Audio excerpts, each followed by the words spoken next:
Hello dear students, welcome back to the GDC live. So dear students, आज के इस part में हम बात करने वाले हैं ईएसआईसी फार्मासिस्ट 2019 के proper question paper with video explanation, और ये होने वाला है हमारा पार्ट 1, जिसमें हम बात करेंगे 45 questions under the subjects pharmacology, जहां पे 23 question from the pharmacology. HAP की बात करेंगे, ह्यूमन एनाटॉमी एंड फिजियोलॉजी की बात करेंगे 15 क्वेश्चन, एंड फार्मास्यूटिकल ज्यूरिस्प्रूडेंस से हमारे 7 क्वेश्चंस। टोटल हमारे ये बनते हैं 45 क्वेश्चंस, और इन सभी क्वेश्चंस को प्रॉपर एनालिसिस के साथ थोड़ा देखते हैं विद द एक्सप्लेनेशन कि कौन सा क्वेश्चन कैसे आए।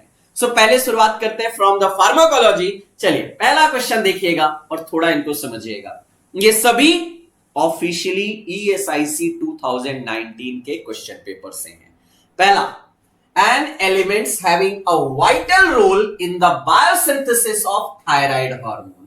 अब बात किया जाए थायराइड हार्मोन, और अगर इनऑर्गेनिक कंपाउंड्स की बात किया जाए तो आयोडीन तो इसमें कुछ सोचने की जरूरत ही नहीं है, क्योंकि हमारा जो थायराइड हार्मोन होता है T3 एंड T4, और इसके नाम की बात करेंगे ट्राई आइडोथायरोनिन, या T4 की बात करेंगे टेट्रा आइडोथायरोनिन, जिसको थायरोक्सिन के नाम से भी बोला जाता है। तो आंसर सिंपल हो गया, आयोडीन। मतलब देखते ही आंसर लगाने वाला है, कुछ कहने की जरूरत नहीं है। आपने बायोसिंथेसिस ऑफ थायराइड हार्मोन बोला होगा, देखा होगा, जहां पे हमारे डिफरेंट एंजाइम्स इन्वॉल्व होते हैं। थायराइड पेरोक्सीडेज एंजाइम इन्वॉल्व होता है, पहले आयोडीनेशन, देन हमारा कपलिंग, फर्दर हमारा यहाँ पे क्या होता है, हमारा सिंथेसिस होती है। करेक्ट। चलिए नेक्स्ट क्वेश्चन की तरफ। Which of the following is a macrolide antibiotic? Macrolide antibiotic, इसके नाम में ही आपको सबसे पहले समझ में आ जाता है। Macrolide antibiotic means these are the macrocyclic structure that having the lactone ring. और मैक्रोलाइड एंटीबायोटिक को याद रखने के लिए हमने एक वर्ड याद किया होगा कि मैक्रोलाइड एंटीबायोटिक आपस में क्या करते हैं, रेस करते हैं। यानी सबसे पहले रॉक्सिथ्रोमाइसिन की बात आती है, देन हमारी एजिथ्रोमाइसिन की बात आती है, क्लेरिथ्रोमाइसिन की बात आती है, और इरिथ्रोमाइसिन। यहां पे इरिथ्रोमाइसिन हमारी नेचुरल होती है, जो हमारी सेप्टोमाइसिस इरिथ्रियस से ऑब्टेन्ड होती है। बाकी तीनों हमारी क्या होती है, सेमी सिंथेटिक होती हैं। अब ऑप्शन में आपको देखते ही आंसर मिल गया, erythromycin is the macrolide antibiotic. बाकी आप स्ट्रेप्टोमाइसिन, कैनामाइसिन, नियोमाइसिन की बात करेंगे, ये तीनों हमारी किसकी आती है, अमीनोग्लाइकोसाइड क्लास की ड्रग होती हैं। तो सिंपल आपने बोला नेचुरल में इरिथ्रोमाइसिन, सेमी सिंथेटिक में रॉक्सिथ्रो, क्लेरिथ्रो एंड एजिथ्रो, और कुछ न्यूअर भी हमारी आती है, जिसमें सबसे इंपॉर्टेंट आती है स्पाइरामाइसिन, हमारी न्यूअर ड्रग आ गई है under the macrolide antibiotic. Correct. Next, which of the following can be marketed under the generic name? Analgin, meprobamate, glutethimide, barbital. अगर इनमें से आप बात करोगे, नाम देखते ही कुछ समझ में आ गया, एनाल्जिन।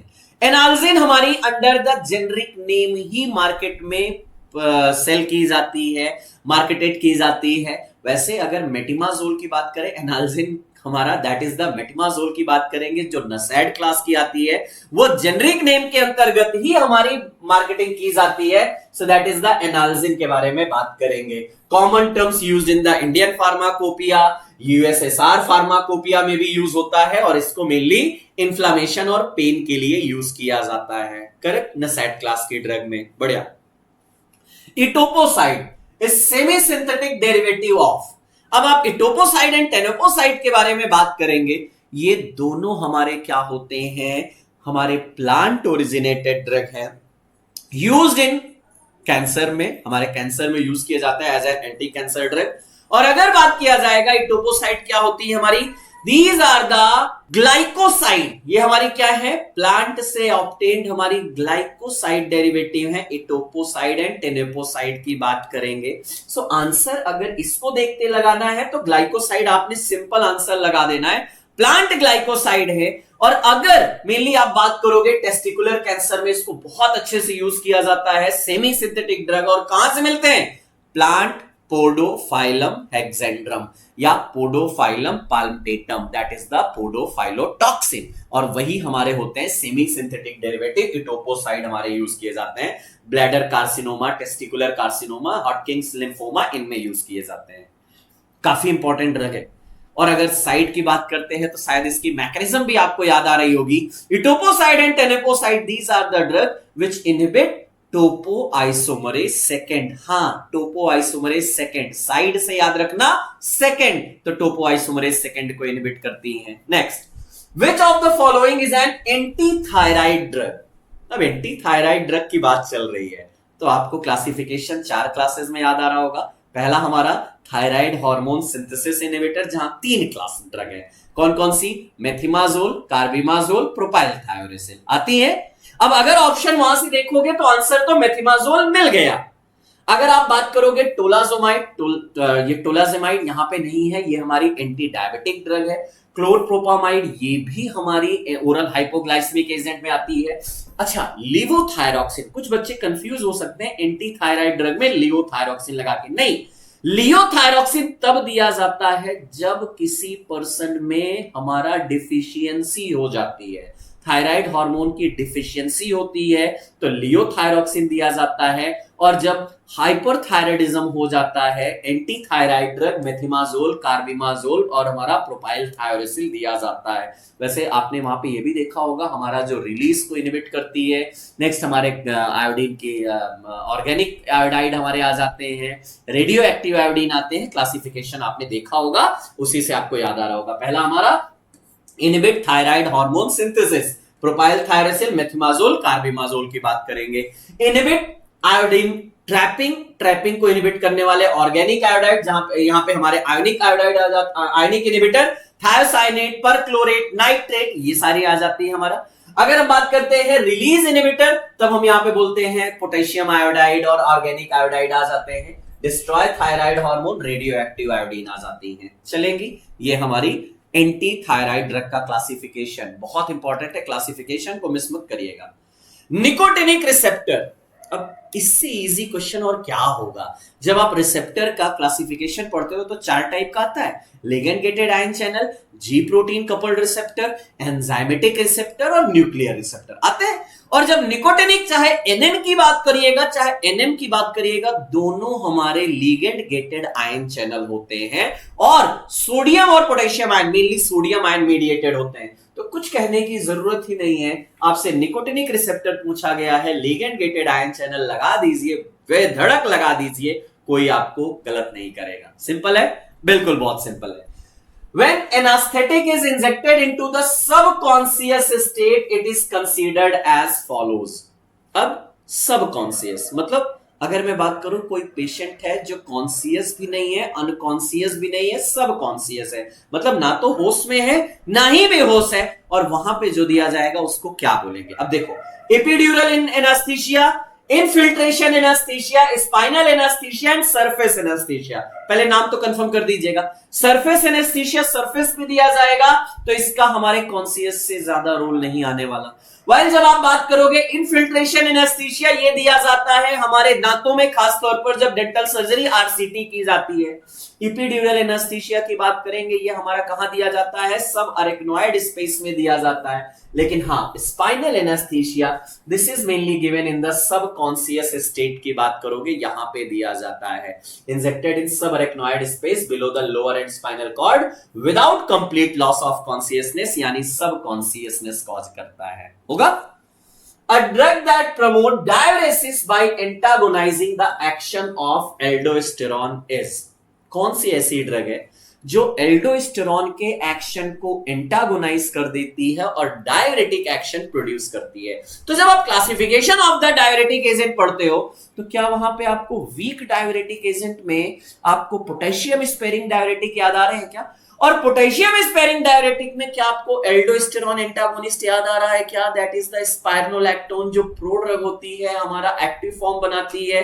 कुछ याद आ रही है? बिल्कुल। तो एल्डोस्टेरॉन एंटागोनिस्ट पूछा गया है स्पाइरोलैक्टोन। एसिटाजोलामाइड की बात करेंगे, ये हमारे कार्बोनिक एनहाइड्रेज इनहिबिटर। फ्यूरेसेमाइड की बात करेंगे, ये हमारा लूप डायरेटिक आते हैं। और बिमेटेनाइड की बात करते हैं, ये भी इसी क्लास की आती है। फ्यूरेसेमाइड, बिमेटेनाइड, लूप डायरेटिक हमारी हाई सीलिंग डायरेटिक में आते हैं। सिंपल आंसर था। क्लासिफिकेशन बार बार मैं बोलूंगा, सिंपल आपके क्लासिफिकेशन में ही सारी बातें छिपी हुई थी, है कि नहीं? Next, the active metabolite of imipramine. General pharmacology जब आपने पढ़ा होगा तो वहां पे आपने एक टेबल पढ़ते हो प्रोड्रग का, और एक वहीं पे टेबल आता है क्या, एक्टिव टू एक्टिव मेटाबॉलिज्म। याद आ रही है? जैसे हम देखते होंगे इमिप्रामिन, डेसिप्रामिन, एमिट्रिप्टिलिन, नॉरट्रिप्टिलिन की बात करते हैं, डायजेपाम, ऑक्साजेपाम के बारे में बात करते हैं। कुछ याद आ रही है मेरी बातें? हाँ जी। तो सेम यही तो पूछा गया है कि इमिप्रामिन का एक्टिव मेटाबोलाइट क्या होता है। यहां एक्टिव टू एक्टिव की कहानी है, तो इमिप्रामिन की आ जाएगी, डेसिप्रामिन की बात करेंगे। नॉरट्रिप्टिलिन, एमिट्रिप्टिलिन होते हैं, ये दोनों आपस में एक दूसरे के एक्टिव मेटाबोलाइट हैं। एलोजेंथिन की बात करेंगे, ये हमारा किस में आता है, हाइपोजेंथिन, एलोजेंथिन, एलोप्यूरिनॉल की आती है ना, एलोजेंथिन की बात करेंगे, तो वो तो वहां पे अलग ही है। तो ये टेबल देखिएगा जरा, एमिट्रिप्टिलिन, नॉरट्रिप्टिलिन, इमिप्रामिन, डेसिप्रामिन, एलोप्यूरिनॉल, एलोजेंथिन की बात करेंगे। तो कितना इजी क्वेश्चन तो है, क्यों परेशान हो रहे हैं? ये टेबल आपने पढ़ा है ना, लिखा है ना, याद किया है ना, ट्रिक समझा है ना जी। In the presence of food, absorption of drugs such as ampicillin, obvious सी बात है, हमारा जब जनरल फार्माकोलॉजी में हम एब्जॉर्प्शन फैक्टर अफेक्टिंग ड्रग के बारे में बात करते हैं तो वहां पे पहला यही आता है, in the presence of food the absorption of drug reduces and in the empty stomach the absorption of drug increases। क्यों? क्योंकि कंपटीशन हो जाता है, होता है कि नहीं भाई? अगर सिर्फ ड्रग है तो ऑब्वियस सी बात है ड्रग जल्दी एब्जॉर्ब हो जाएगी, लेकिन अगर ड्रग के साथ फूड भी प्रेजेंट है तो ऑब्वियसली फूड उसको एब्जॉर्ब नहीं होने देगी, तो वहां पे कंपटीशन है, यानी क्या हो जाएगा, ड्रग का एब्जॉर्प्शन फूड के प्रेजेंस में रिड्यूस हो जाएगा। सिंपलेस्ट क्वेश्चन लगाइए और आगे बढ़ जाइए, आपको कोई रोक नहीं सकता है। Next, the capacity of a drug to cause foetal abnormality. अरे फीटल एबनॉर्मेलिटी, ऐसी जो ड्रग जो फीटस में एबनॉर्मेलिटी कॉज कर देती है, उस कैपेसिटी को, उस प्रॉपर्टी को क्या बोलते हैं? Simple, teratogenicity. थैलिडोमाइड की बात आती है, फोकोमिलिया याद आता है? हाँ जी, हमारा टेराटोजेनिसिटी की बात आती है, लगाइए ना। सिंपल आंसर, आपने टेराटोजेनिसिटी की बात किया। So teratogenicity is the property of the drug which causes the fetal abnormality, fetus में एबनॉर्मेलिटी कॉज कर दे। और इसका एक बहुत प्यारा सा एग्जांपल जो कई बार पूछा गया है, थैलिडोमाइड व्हिच कॉजेस फोकोमिलिया, यानी सील लाइक लिम्स, लिम्स नहीं होते हैं बेबी में, वो हमारा कहलाता है क्या, फोकोमिलिया की सिचुएशन। पैथोजेनिसिटी, यानी कोई भी ड्रग अगर हमारा क्या कर रही है, किसी प्रकार का पैथोजेनेसिस कॉज कर रही है या डिजीज कॉज कर रही है। Mutagenicity, the property of the drug causes the mutation. Carcinogenicity, the property of the drug to causes the cancer. ये सारे वर्ड बहुत बेसिक टर्म है, लेकिन हाँ, इनसे क्वेश्चन बार बार पूछे जाते हैं, इनको लाइटली मत लीजिएगा। Adverse drug reaction does not occurs due to, अगर किसी भी ड्रग की एडवर्स ड्रग रिएक्शन हो रही है तो कौन सी ऐसी इसमें से प्रॉपर्टी है जिसकी वजह से नहीं हो सकती है? अब देखो, अगर ओवरडोज होगा तो एडवर्स टॉक्सिसिटी होगी, एडीआर में आएगा, तो ये तो आएगा। हाइपर सेंसिटिविटी होगा तो बिजेयर रिएक्शन, एलर्जिक रिएक्शन आएगा, एडीआर होगा। एलर्जी की वजह से भी हमें देखने को मिलेगा, हाँ यहां पे हमारा एडीआर आएगा। लेकिन अगर आपने ड्रग चेंज किया तो उससे कैसे एडवर्स ड्रग रिएक्शन आएगी? नहीं, ड्रग चेंज करने से कभी भी एडीआर नहीं होगा। बाकी इन तीनों से हाँ एडीआर, एडवर्स ड्रग रिएक्शन आता है। आपसे पूछा गया डज नॉट अकर्स, तो ड्रग चेंज मतलब इजीएस्ट क्वेश्चन, मैं बार बार बोलता हूं इनमें क्वेश्चन बहुत इजी होते हैं, बस आपको थोड़ा सा कॉन्सेप्चुअल पढ़ने की जरूरत होती है। अब एडीआर क्या है? Any unwanted undesired effect produced by the drug that is called as the ADR. और ये चार टाइप के होते हैं, ऑगमेंटेड, बिजेयर, क्रॉनिक, डिलेड। याद आ रही बातें? बिल्कुल। चलिए, विच of the following is the plasma kinin? इनमें से प्लाज्मा काइनिन कौन सी है? अब प्लाज्मा काइनिन की बात कर रहे हैं तो जरा मुझे कंफर्म करिएगा, जब हम हार्ट में एंटी हाइपरटेंसिव ड्रग पढ़ते हैं तो वहां पे काफी चीजें आती हैं, जिसमें से प्लाज्मा काइनिन, जैसे थैलिडिन की बात करेंगे, ब्रेडिकाइनिन की बात करेंगे, ये सब हमारे क्या है? प्लाज्मा काइनिन ही तो है। अब देखो, हिस्टामिन नहीं, ये ऑटोक्वाइड, सेरोटोनिन ऑटोक्वाइड, थैलिडिन प्लाज्मा काइनिन, रेनिन, अरे ये तो हमारा हार्मोन है, juxtaglomerular cells of the kidney से रिलीज होता है, तो ये कैसे हो सकता है? तो सिंपल आंसर हमने लगाया कौन सा? थैलिडिन। जरा देखिएगा, थैलिडिन और ब्रेडिकाइनिन, ये दोनों हमारे काइनिन होते हैं जो वैसोडाइलेटरी पेप्टाइड होते हैं और हमारे कार्डियोवैस्कुलर सिस्टम में आते हैं। Correct. Next, acid fastness in acid fast staining is due to the abundance of, वैसे ये माइक्रोबायोलॉजी का क्वेश्चन है जी।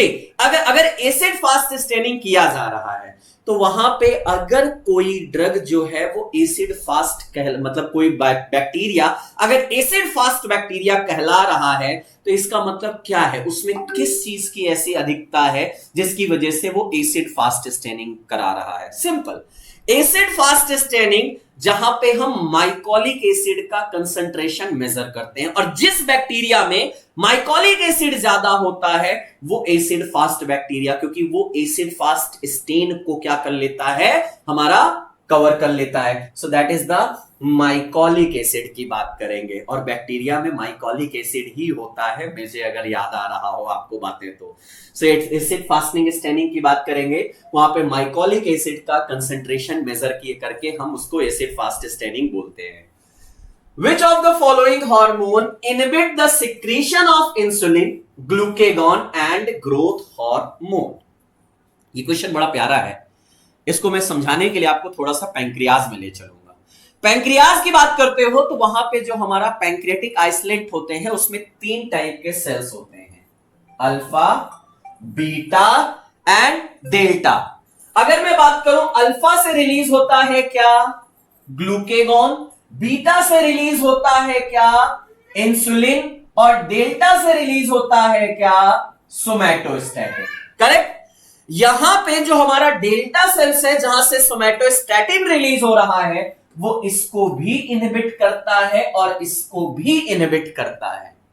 मींस हमारा डेल्टा सेल्स सोमैटोस्टैटिन अल्फा को इनहिबिट किया तो ग्लूकेगॉन इनहिबिट हो जाएगा, बीटा को इनहिबिट किया तो इंसुलिन इनहिबिट हो जाएगा, और हां सोमैटोस्टैटिन, अरे ये खुद ग्रोथ हार्मोन इनहिबिटर तो है ही है, तो हां somatostatin that inhibit all these three, insulin, glucagon and growth hormone। Thyroxine की बात करेंगे that is thyroid hormone, melatonin की बात करेंगे तो हमारा सर्केडियन रिदम मेंटेन करेगा, सेरोटोनिन की बात करेंगे तो हैप्पी हार्मोन कहलाएगा, ऑटोक्वायर्ड है तो इनका तो यहां से कोई रिलेशन ही नहीं। So simple answer that is the somatostatin. Alpha beta delta sales की पूरी कहानी है, इसको समझ लिया तो शायद इसमें कुछ और रह नहीं जाएगा। करेक्ट। चलिए, which of the following is a nonapeptide hormone produced by the posterior pituitary? अब एक बात, पोस्टीरियर पिट्यूटरी से 2 ही हमारे हार्मोन रिलीज होते हैं, याद आ रहा है कि नहीं? अब जरा कंफर्म कर लीजिएगा।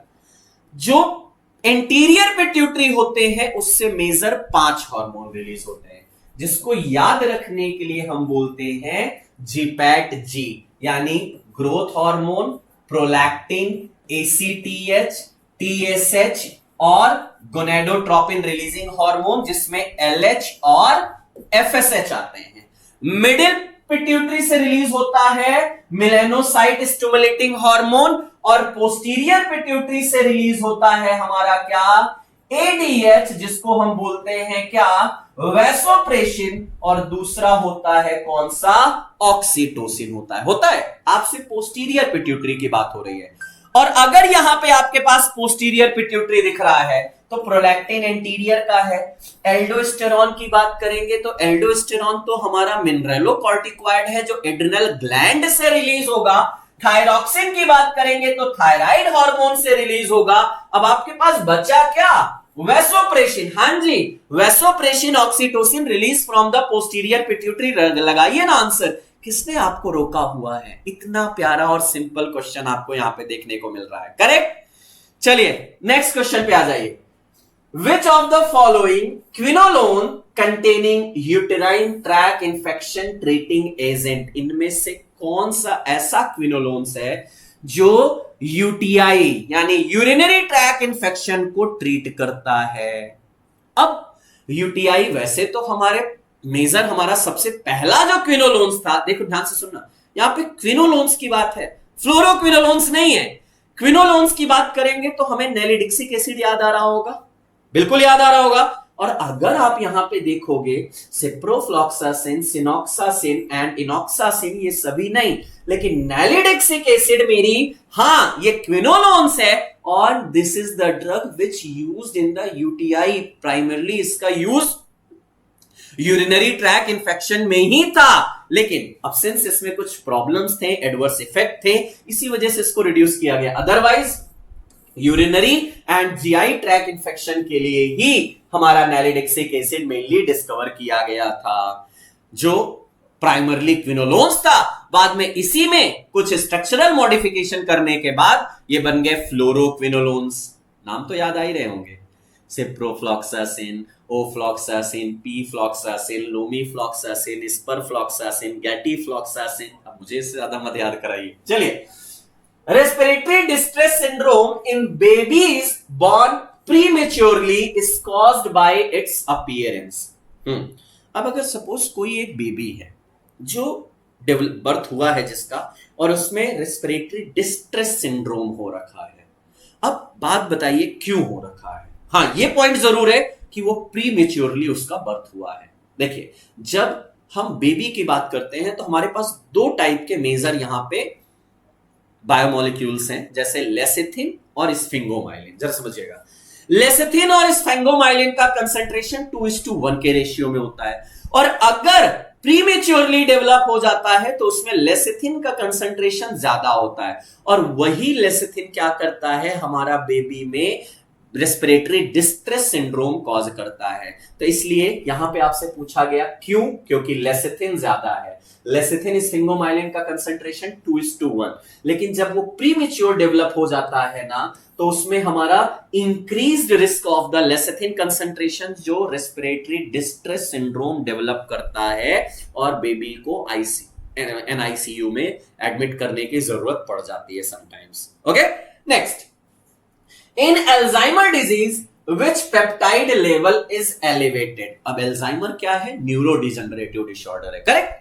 और जब न्यूरो डिजनरेटिव डिसऑर्डर की बात कर रहे हैं तो वहां पे कौन से पेप्टाइड का अगर हम बात करेंगे कंसंट्रेशन बढ़ता है। अल्जाइमर में क्या होता है पता है ना, अल्जाइमर में जो ब्रेन पार्ट होता है वो श्रिंकेज होने लग जाते हैं, कोलिनर्जिक हमारी जो न्यूरॉन्स होती हैं उनका डीजनरेशन होने लग जाता है, और डिमेंशिया की सिचुएशन डेवलप होने लग जाती है, धीरे धीरे याददाश्त घटने लग जाती है। क्यों? There is the peptide called as the beta amyloid protein peptide, beta amyloid. कई बार different pharmacist and DI exam में यह क्वेश्चन पूछा जा चुका है। अल्जाइमर में किसका एलिवेशन होता है, हमारा बीटा एम्लोइड प्रोटीन का एलिवेशन हो जाता है, जो हमारा shrinkage of the brain cause करता है, decline dementia, decline in memory cause करता है, और due to the deposition of the beta amyloid protein, जिसको ए बीटा के नाम से भी हम थोड़ा सा याद करते हैं, एम्लोइड बीटा प्रोटीन, इसका कंसंट्रेशन बढ़ जाता है। Non competitive enzyme inhibitor is, जब आप जनरल फार्माकोलॉजी में एंजाइम की बात करते हो तो दो टाइप का इनहिबिशन देखते हो, competitive inhibition, non competitive inhibition. जब एगोनिस्ट और एंटागोनिस्ट या इनहिबिटर, हमारा सबस्ट्रेट है और इनहिबिटर है, दोनों एक ही साइट पे बाइंड करने के लिए कंपीट करते हैं तो कंपिटिटिव इनहिबिटर। लेकिन अगर हमारा इनहिबिटर एलोस्टेरिक साइट पे बाइंड हो रहा है तो वो हमारा नॉन कंपिटिटिव इनहिबिटर आता है। अब आपसे यही पूछा गया इनमें से कौन सा ऐसा है जो नॉन कंपिटिटिव इनहिबिटर के अंतर्गत आता है। वैसे अगर एक छोटा सा ट्रिक याद रख लीजिएगा, ठीक है, अ लाइफ टिप्स एड, क्या, अ लाइफ टिप्स एड, ये वो ड्रग है जो हमारी नॉन कंपिटिटिव इनहिबिटर में आती हैं। सबसे पहले बात करोगे एसिटाजोलामाइड के बारे में। देखो, एलोप्यूरिनॉल हमारा कंपिटिटिव इनहिबिटर, कार्बिडोपा हमारा डोपा डिकॉर्बोक्सिलेज का कंपिटिटिव इनहिबिटर, फाइसोस्टिग्मिन कोलिनेस्टेरेज का कंपिटिटिव इनहिबिटर, यानी ये तीनों हमारे क्या है, कंपिटिटिव इनहिबिटर है। लेकिन acetazolamide for the carbonic anhydrase enzyme is non competitive inhibitor. देखो, एसिटाजोलामाइड, लोवास्टैटिन, हाँ स्टैटिन की बात हो रही है, theophylline, indomethacin, propyl thiouracil, sildenafil, aspirin, disulfiram, these are the non competitive inhibitor. Please ये ट्रिक को जरा लिख लीजिएगा, क्योंकि ये कॉम्पिटिटिव नॉन कॉम्पिटिटिव बड़ा कंफ्यूज करते हैं। Next, glucocorticoid are involve in. Glucocorticoid का क्या रोल है? Fluid balance. ये हमारा ग्लूको नहीं मिनरलोकॉर्टिकॉइड का है, गलत बात है। पोटेशियम मेटाबॉलिज्म, फिर से मिनरल की बात, ये भी मिनरलोकॉर्टिकॉइड मेटाबॉलिज्म में आएगा। सोडियम मेटाबॉलिज्म, ये भी हमारा मिनरल यानी मिनरलोकॉर्टिकॉइड में आएगा। लेकिन हाँ, ग्लूकोकॉर्टिकॉइड, फैट, प्रोटीन, लिपिड, इन सब का मेटाबॉलिज्म ग्लूकोकॉर्टिकॉइड कराता है। कितना इजी है। Glucocorticoid involve in fat metabolism, बिल्कुल इन्वॉल्व होगा। ग्लूकोकॉर्टिकॉइड देखो कहां कहां होता है। अगर आप बात करोगे ग्लाइकोलिसिस, ग्लाइकोजेनोलिसिस, ग्लाइकोजेनेसिस, इनमें इसमें रोल प्ले करता है। एडिपोज टिश्यू लाइपोलिसिस कराता है। प्रोटीन की बात करेंगे, प्रोटियोलिसिस कराता है। बीटा से हमारा डायबिटिक कीटो डायबिटिक इफेक्ट यहां पे देता है। तो हाँ, डिफरेंट ये मेटाबॉलिज्म करा रहा है कि नहीं? बिल्कुल। Next, captopril. Captopril is an, क्या है भैया? जितनी भी ड्रग में प्रिल लग जाए वो क्या है? एस इनहिबिटर कहलाएंगे। हां जी, यानी अगर हम इनको बात करेंगे, ये हमारे क्या हो जाएंगी? एस इनहिबिटर आ जाएंगी, angiotensin converting enzyme inhibitor. Captopril, lisinopril, ramipril, perindopril, ये सभी तो हमारी प्रिल हैं।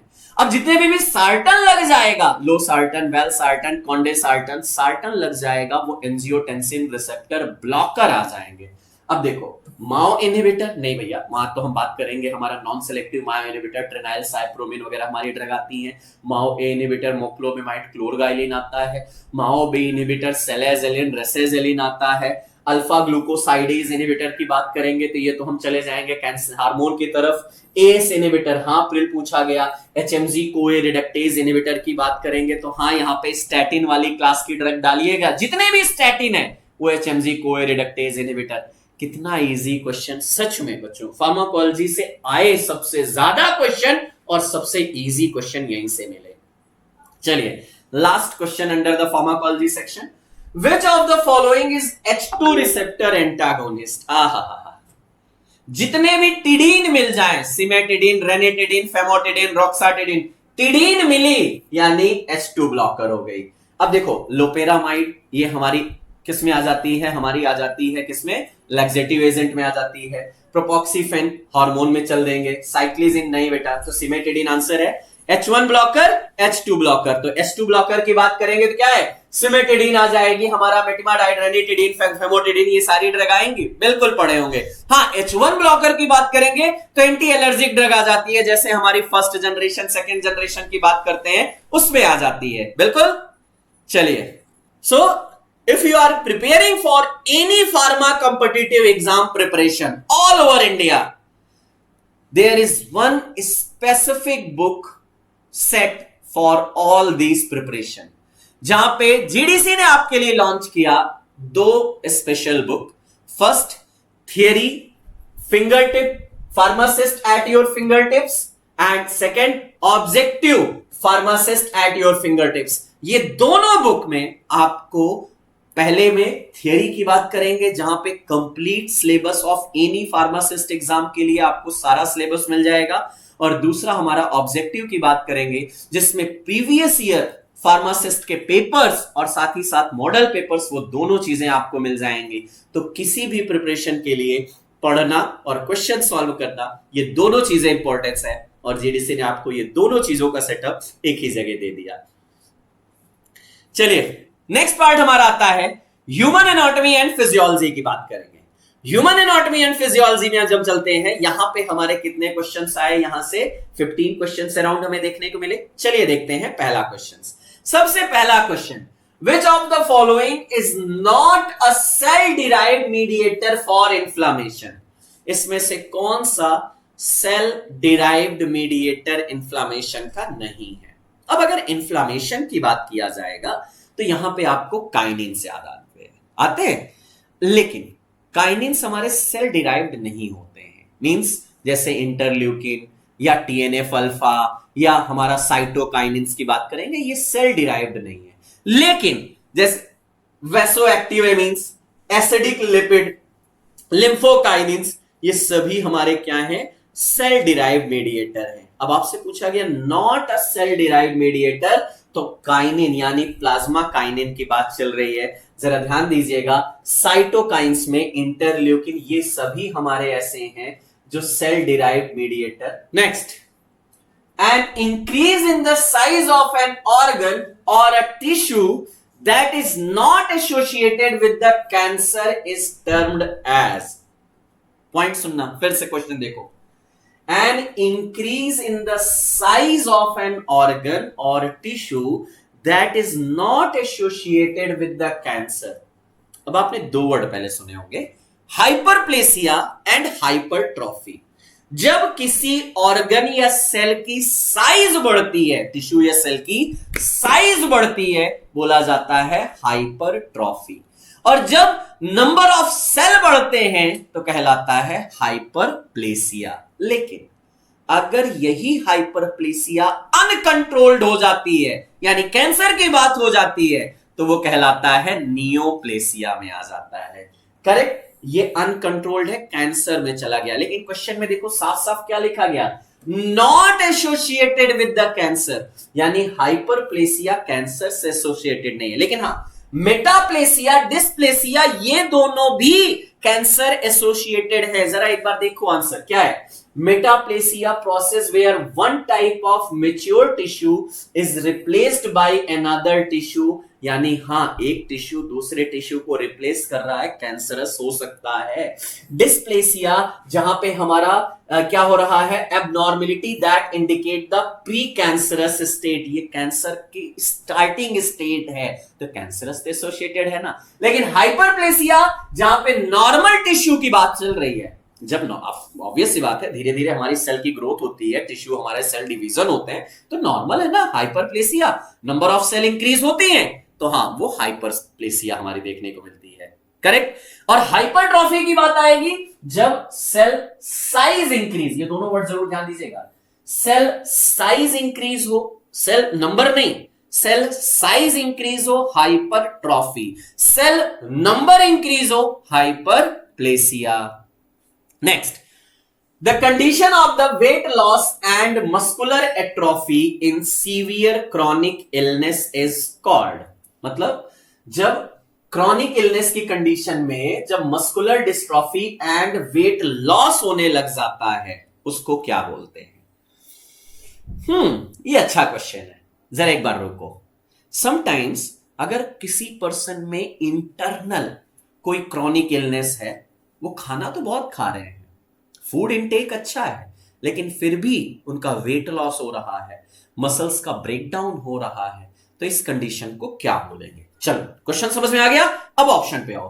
Pyrexia, that is the increase temperature, तो पायरेक्सिया की कंडीशन तो यहां पे नहीं आएगी, काट दीजिएगा। रिकेट्सिया, विटामिन डी की डिफिशियंसी, ये तो बिल्कुल भी नहीं आएगा।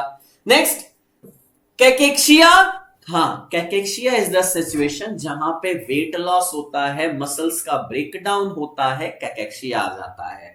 पोरफायरिया नहीं, यहां पे तो हमारा पोरफायरिन रिंग, जो हम हम आरबीसी की बात करते हैं, वहां पे जो हमारा पोरफायरिन रिंग होता है, उनका ब्रेकडाउन होता है, पोरफायरिया होने लग जाता है, that is the different condition. आपसे पूछा गया था क्रॉनिक इलनेस कंडीशन में कैकेक्सिया। अब कैकेक्सिया का डायग्नोसिस कैसे होता है? वेट लॉस एटलीस्ट 5% इन 12 मंथ्स, अगर एक साल में 5% का वेट लॉस हो रहा है, मतलब बॉडी के अंदर कोई क्रॉनिक इलनेस चल रही है, दैट मींस वहां पे कैकेक्सिया की सिचुएशन आ रही है। करेक्ट।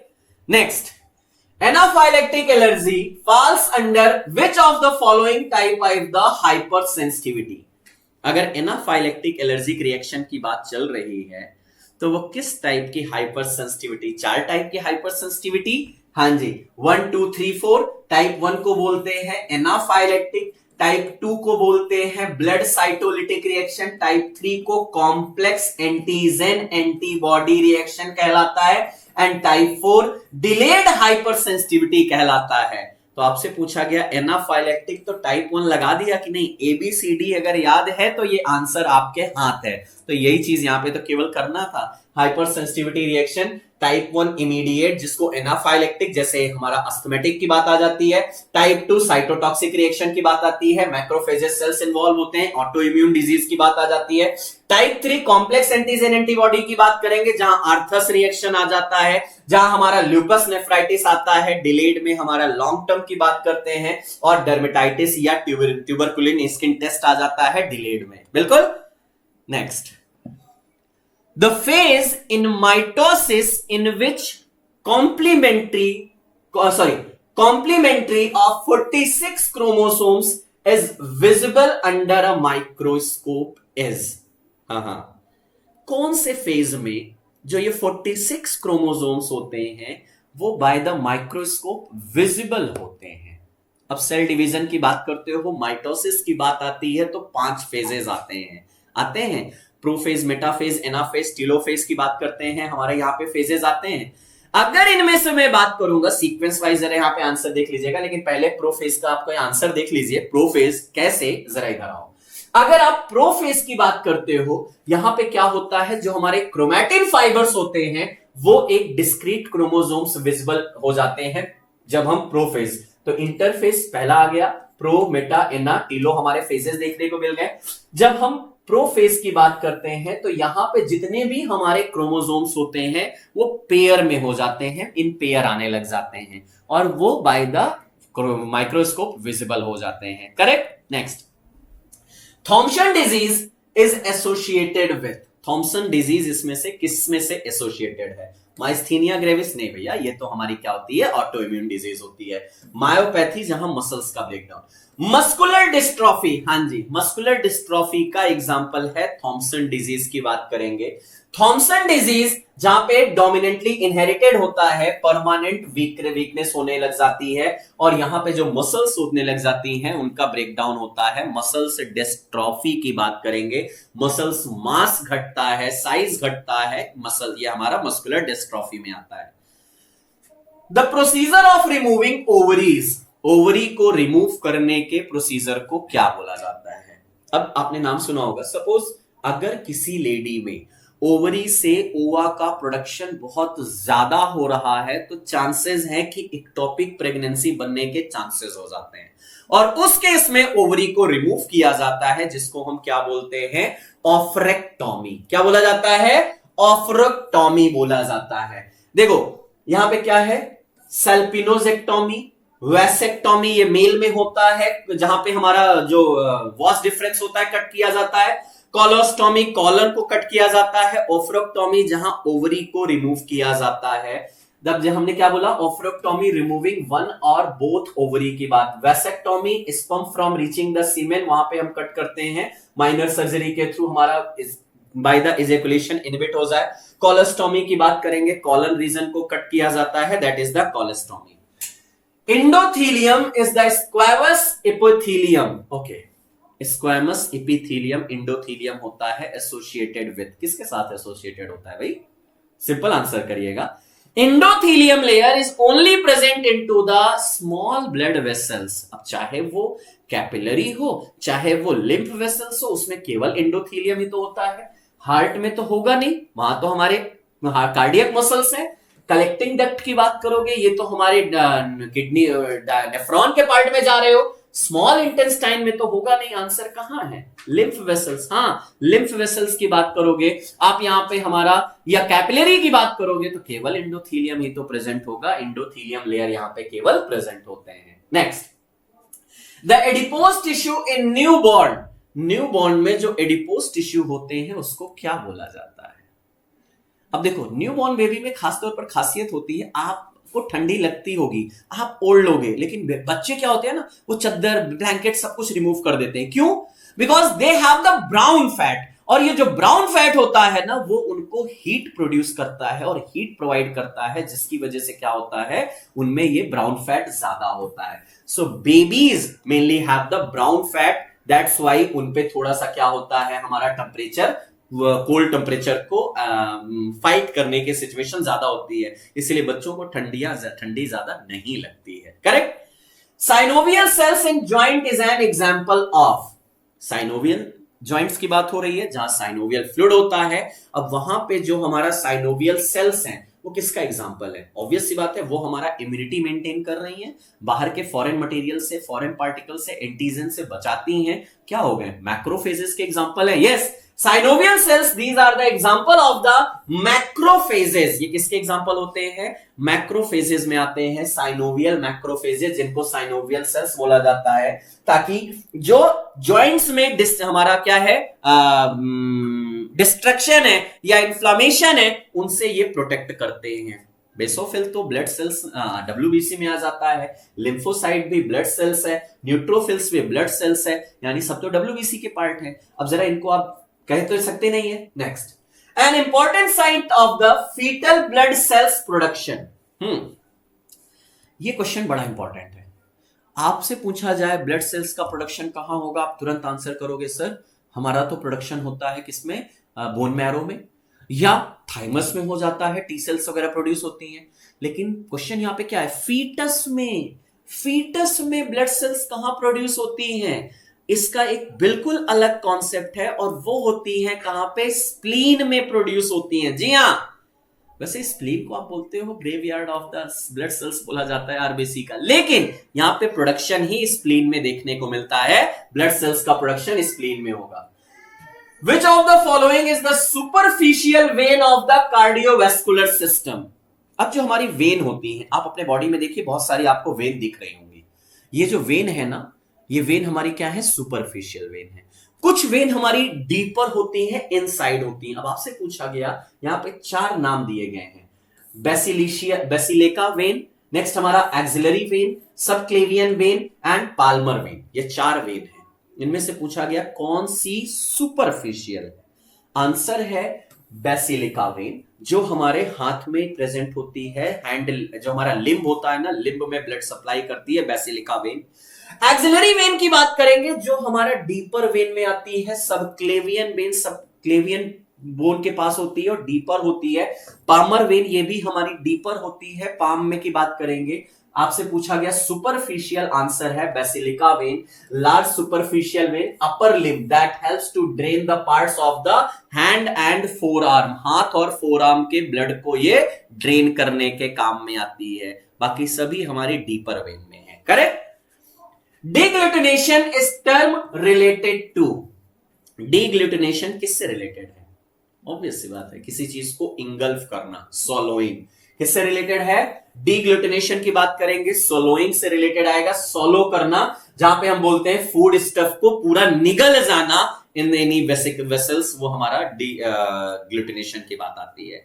विल्स ट्यूमर, विल्स को हम याद रखते हैं किडनी से। Wilms tumour that is the nephroblastoma. Kidney का फंक्शनल यूनिट क्या होती है? नेफ्रॉन। तो विल्स ट्यूमर को हम क्या बोलते हैं? नेफ्रोब्लास्टोमा, क्योंकि ये तो कंफर्म है। हिपैटोब्लास्टोमा, हिपैटोसाइट सेल्स, ऑस्टियोब्लास्टोमा हमारे ब्लड सेल्स की बात है, न्यूरोब्लास्टोमा नर्व सेल्स की बात है, लेकिन नेफ्रोब्लास्टोमा विल्स ट्यूमर की बात चल रही है यहां पे। और विल्स ट्यूमर हाँ नेफ्रोब्लास्टोमा में आपको देखने को मिलता है। और ये खासतौर पर जो छोटे चिल्ड्रंस होते हैं ना, 3 to 4 इयर्स वाले, उसमें इसके होने के चांसेस ज्यादा होते हैं। The condensation of the chromatin and shrinkage of the nucleus leading to the cell death। अब श्रिंकेज होने लग जाए, कंडेंसेशन होने लग जाए, खासतौर पर क्रोमैटिन का, और उसकी वजह से सेल डेथ होगा, तो उसको क्या बोलेंगे? स्पेशल टर्म है पिक्नोसिस। क्या बोला जाता है? पिक्नोसिस की बात करेंगे। ऑटोफेजिस सेल्फ को इंगल्फ कर लेना, कैरियोलिसिस जहां पे ब्रेकडाउन होना, और क्रायोएक्सिस की बात आती है। लेकिन पिक्नोसिस की बात करोगे, pyknosis chromatin condensation and the most characteristics features of the apoptosis, programmed cell death का एक बहुत बड़ा ये एग्जांपल हमें देखने को मिलता है। करेक्ट। Next, jurisprudence. ये 7 क्वेश्चन जूरिस्प्रूडेंस से। चलिए थोड़ा सा फटाफट इनको देखते हैं। The pharmaceutical price regulation scheme is exercise to have, pharmaceutical price regulation, जिसको पीपीआरएस के नाम से भी बोला जाता है, जिसके अंतर्गत हमारा फर्दर क्या आया, हमारा प्राइस रेगुलेशन की बात आई। और जब हमारा बन के आया डीपीसी और ड्रग प्राइस कंट्रोल ऑर्डर बन के आया, ये क्यों किया गया? क्यों किया गया? Direct control to over branded price, indirect control to over branded price. अब ब्रांडेड पे डायरेक्ट कंट्रोल नहीं कर सकते हो, तो क्या कर सकते हैं? Indirect control over the branded price की उससे ज्यादा प्राइस नहीं रखा जाए ताकि पब्लिक के लिए अफोर्डेबल रहे, और उसके लिए DPCO drug price control order लाया गया इन द 1995 की बात करेंगे। Who among the following is referred to as the father of Indian pharmacy education? अगर बात किया जाएगा इंडियन फार्मेसी एजुकेशन का तो एमएल श्रॉफ सर को कैसे भूला जा सकता है, जिन्होंने बीएचयू की में फार्मा कोर्सेज की स्थापना की। तो हाँ, professor ML Shroff, that is the Mahadevlal Shroff के बारे में बात करते हैं। फादर ऑफ फार्माकोलॉजी हो, इंडियन फार्माकोलॉजी होता तो यहाँ पे आर एन चोपड़ा सर की बात की जाती, लेकिन यहाँ पे हमारा क्या है, father of Indian pharmacy that is the ML Shroff के बारे में बात किया जाता है। Penalty for non disclosure of the name of the manufacturer, अगर कोई आपने ड्रग मैन्युफैक्चरिंग सेल कर रहे हो और वो मैन्युफैक्चरिंग होके आई है और अगर वहां पे नेम ऑफ मैन्युफैक्चरर नहीं दिया गया है, then there is the penalty for the 1000 rupees. 1000 rupees का वहां पे पेनल्टीज होता है अगर नेम डिस्क्लोज नहीं किया गया है मैन्युफैक्चरर का। Non disclosure of the name of the manufacturer, 1 year imprisonment और 1000 रुपीज फाइन, और both can be there. Next, the form for the issue of the license to sell, stock, exhibit for sale or distribute drug specified into the schedule drug X in retail। दो चीजें खाली देखिए, schedule X class की drug है और retail sale हो रहा है, क्या होगा, क्या होगा? सिंपल आंसर, अरे हाँ, शेड्यूल एफ की बात, रिटेल की बात है, शेड्यूल एक्स क्लास की ड्रग है तो हमारा 20F, और अगर यही होलसेल हो जाता तो 20G हो जाता, क्योंकि हमारा यहां पे सिंपल आंसर आएगा 20F। प्लीज इसको जरूर कंफर्म करिएगा, 20F जहां पे शेड्यूल एक्स इन रिटेल और 20G जहां शेड्यूल एक्स और होलसेल की बात आती है। Okay, next, standard for surgical dressing. Surgical dressing का स्टैंडर्ड्स किस शेड्यूल में आता है? ड्रेसिंग यानी पट्टी, जिसको हम क्या बोलते हैं, बैंडेज। बैंडेज के 2 एंड होते हैं और इसका स्टैंडर्ड किस में आएगा, F2। हाँ जी, स्टैंडर्ड F2। अब अगर आप देखो शेड्यूल H जहां पे हम प्रिस्क्रिप्शन मेडिसिन की बात करते हैं, FF ऑप्थेल्मिक प्रिपरेशन की बात करते हैं, F3 अम्बिलिकल टेप्स की बात आती है, F2 सर्जिकल ड्रेसिंग्स की बात आती है। जरा देख लीजिएगा, F3 umbilical, FF ophthalmic, G हमारा मेडिकल सुपरविजन और H हमारा prescriptional medicine. Schedule S refers to, अब शेड्यूल S किस में आएगा? S फॉर सुंदरता, S फॉर सुंदर। सुंदर यानी किससे बनते हैं, कॉस्मेटिक्स से। So schedule S refers to the standard for cosmetics. देखो, standard for patent and proprietary medicine schedule V डाल दीजिएगा। Standard for biological and special product C and C1 आता है। Standard for cosmetic schedule S आता है। Standard for the डिसइंफ्लिक्टेंट fluid हमारा O आता है। तो आपसे शेड्यूल S पूछा गया था तो कॉस्मेटिक्स लगाइए ना, किसने आपको रोका था? करेक्ट। चलिए next, as per the provisions of the drug price control order DPCO, the price fixed for the formulation prescribed by the government of India is called. जो एक फिक्स प्राइस रखा गया है उसको बोलते हैं सीलिंग प्राइस। क्या बोला जाता है उसको? Ceiling price. यहां ceiling price means a fixed price by the government for the scheduled formulation, that is called as the ceiling formulation, ceiling price. तो ये रहे हमारे 45 question from the ESIC 2019 question paper. जरूर मुझे कमेंट करिएगा कैसे लगे आपको इनके आंसर और एक्सप्लेनेशन। क्या देखने के बाद मजे आए? बिल्कुल, प्रिपरेशन करिए तो मजे से करिए, क्योंकि इस बार आपकी बारी है। ESIC फार्मासिस्ट आपकी तैयारी है। चलिए, thank you so much to all of you. मिलते हैं आपसे इसके सेकेंड पार्ट में। Thank you all.